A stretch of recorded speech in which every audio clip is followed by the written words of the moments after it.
Good morning everyone. So welcome back to your biology practical class, and today I will start another new practical, that is, as you can see that under the group A, point number 2, that is collect and study soil from at least 2 different sites and study them for texture, moisture content, pH and water holding capacity. Correlate with the kinds of plants found in them. Okay, so this is the heading of the practical. So we have to study the different soil samples. Usually we provide 4 types of soil samples, but as you can see that you are not able to join the class, that is why I will show you only one. But for your examination, any type of soil samples from those soil samples may come. You have to find it out that which type of soil sample it is. Okay, so I will show you the procedure in one sample, so you will be able to perform it very easily on the day of your examination. Okay, so today I will show you the pH and the water holding capacity of the soil. Okay, so for that, as you know that what is soil? Soil is the upper weathered and humus containing layer of the earth which sustains plant life, and it also contains numerous living organisms, and some they are dead remains, some organic matter, and this is also called as humus. Okay, so as you know that according to the diameter of the particles, so there are different type of soils, like some soils are coarse sand, some gravel, some fine clay, silt. Okay, so if diameter is more than 2.00 mm, then it is gravel, then 2.00 mm to 0.20 mm coarse sand, 0.20 mm to 0.02 mm is fine sand, and 0.02 mm to 0.002 mm is silt, and below 0.002 is clay soil. Okay, so these are the different type of soils, and they are in that the range of the percentage of the particles is different in different type of soils. Okay, so that means and you know that different type of chemical, that means the chemical properties of a soil also depends upon the presence of different types of minerals and pH of the soil. So I have told you that I will show you the pH of the soil. So why we need to check the pH of the soil? So this is the main reason we should check the pH of the soil, because the chemical properties of a soil depends upon the presence of different type of nutrients and pH of the soil. Okay, and which type of soil will support the vegetation, which type of soil will not support the vegetation, we will be able to know from this practical. That means the soils having optimum amount of solutes are called as eutrophic, and these type of soils are supporting rich vegetation, and soils which are deficient of plant nutrients are known as oligotrophic. Okay, so from these we come to know 2 types of soils, and in these oligotrophic soils vegetation is poor. Okay, so in eutrophic soil vegetation will be high, and also excess amount of nutrients are very harmful, and some nutrients are very toxic if it is present in high concentration. And pH also, pH of the soil, already I have mentioned, it is very important, because the pH of the soil determines the types of soil organisms and also controls the solubility of different nutrients. Okay, so this is the main reason we have to perform this practical. So these type of questions in the viva may be asked, like what is soil, what is humus, what is litter, okay, what are the major type of soil particles, like this, which I have discussed, and what determines the pH of a soil. So the pH of a soil depends upon the relative amount of absorbed H plus ions and metallic ions like Ca2 plus, Mg2 plus, etc. Okay, so how and how will you determine the pH of soil, or not how, what determines the pH of the soil? So this determines the pH of the soil. I am repeating that the relative amount of absorbed H plus ions or metallic cations like Ca2 plus, Mg2 plus, etc. Okay, and what pH range favors the best plant growth? Most plants thrive best in neutral pH.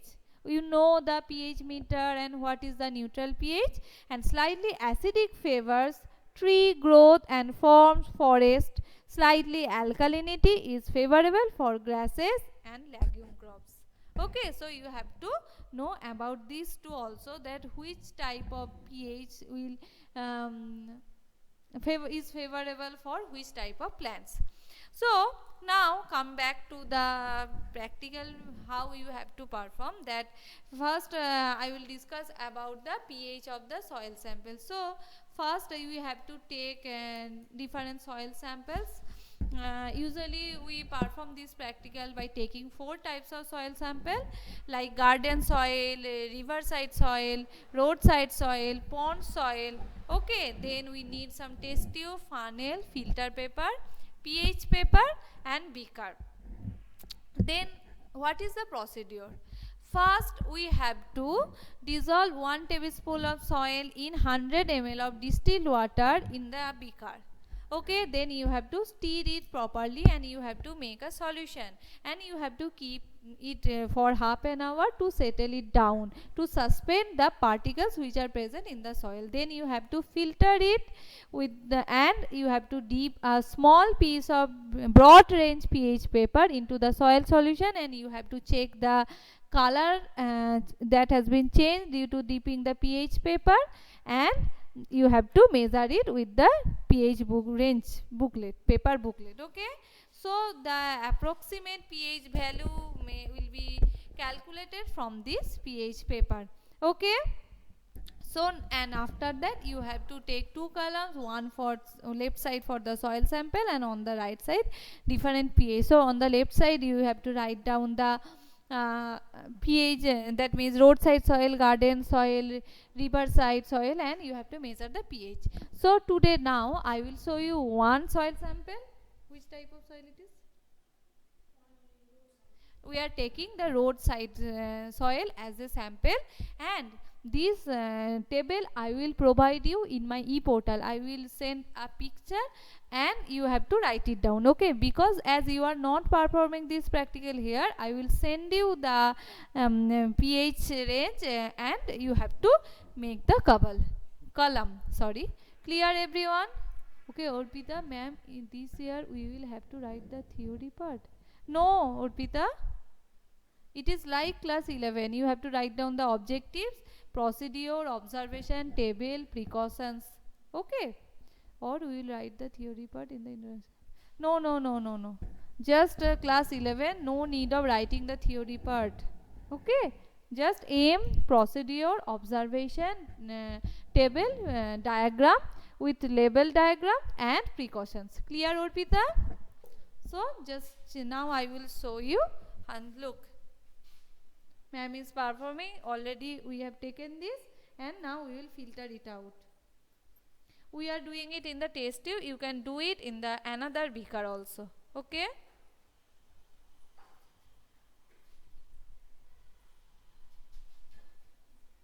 Small beaker. Small beaker.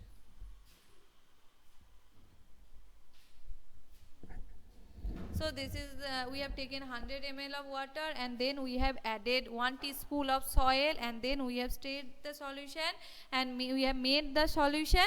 Okay, then we have kept it half an hour to settle it down. Now next process we are doing, that is filtering out. Ma'am, we used to write theory in the introduction. Yes, Orpita, if you want you can write it down, but if you don't, no issues will be there. Okay, so you can see. So you can see it. Just a minute.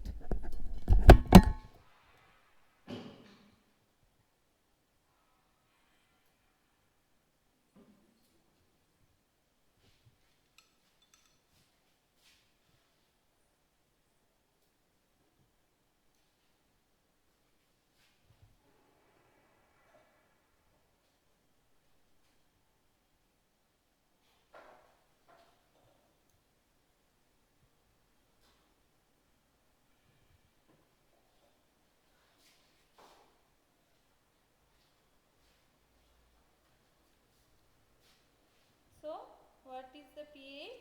So from this pH we can match it with the 6 and it is turning it's near about 7. So you can write it down that the pH range is 6 to 7. Okay. So now clear na how you have to perform this practical?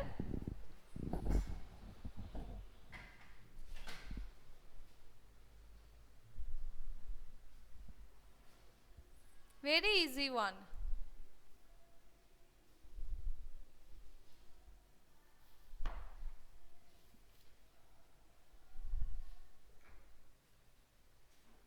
Which one? Shreya, which one? Look.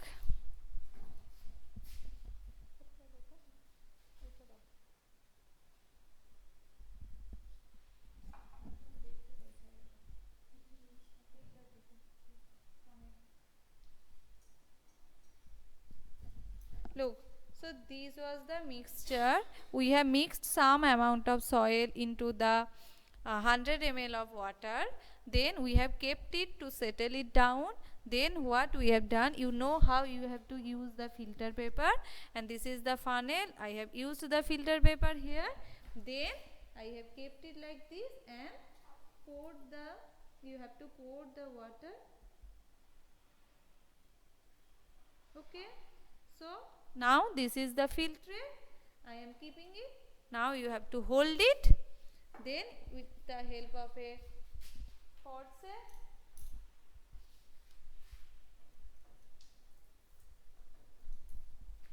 you have to tear a small part of pH paper. Okay, then you have to dip it.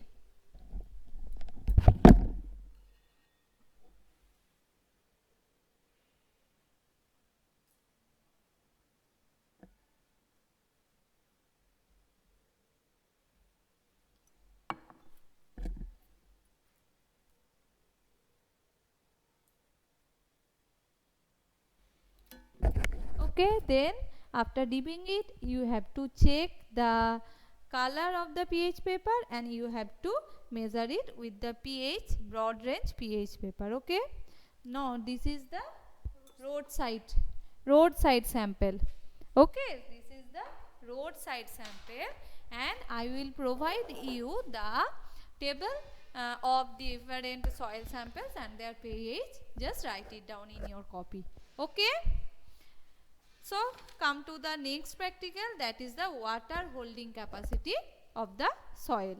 Now again, as you know that soil is the most important ecological factor and it also helped in the derived from the rain or irrigation, and rainwater is falling on the soil and so the rainwater is retained by the soil.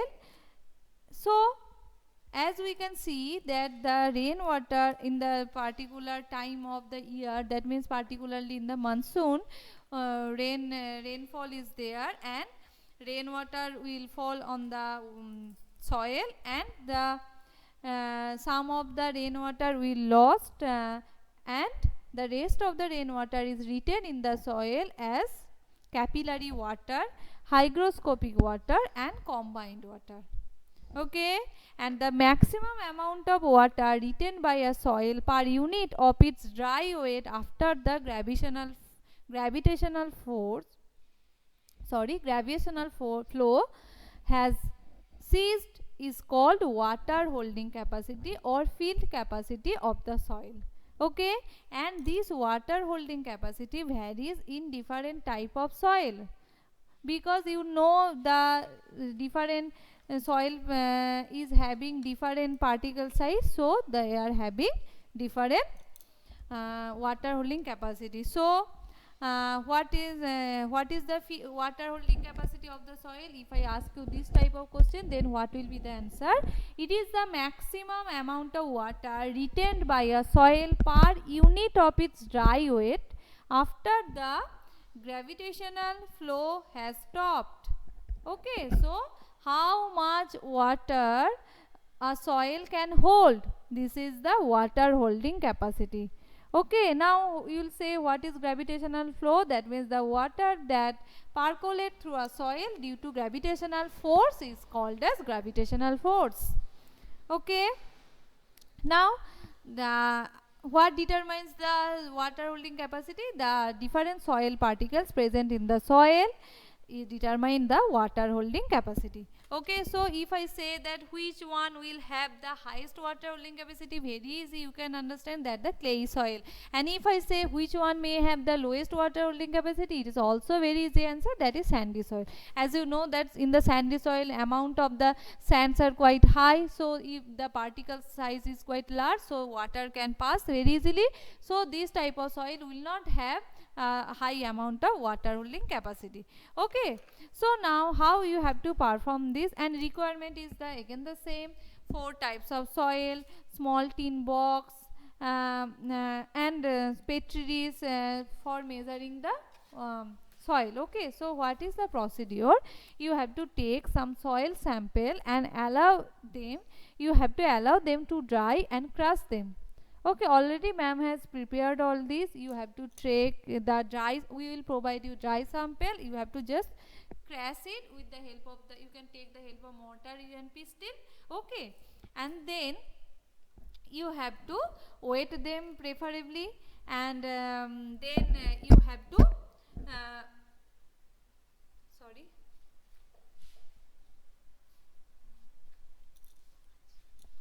Okay, so let me show you how we have to perform this water holding capacity. Okay,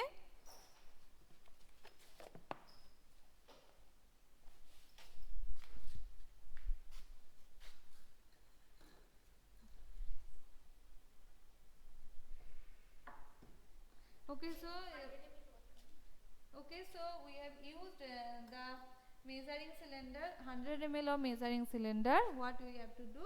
We have taken the chopped dried soil into that part. Okay, you can see, and you have to measure it, and after that we will add 100 ml of water.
So after that you have to make a column, that means a observation table. What you have to write? That's first soil sample, then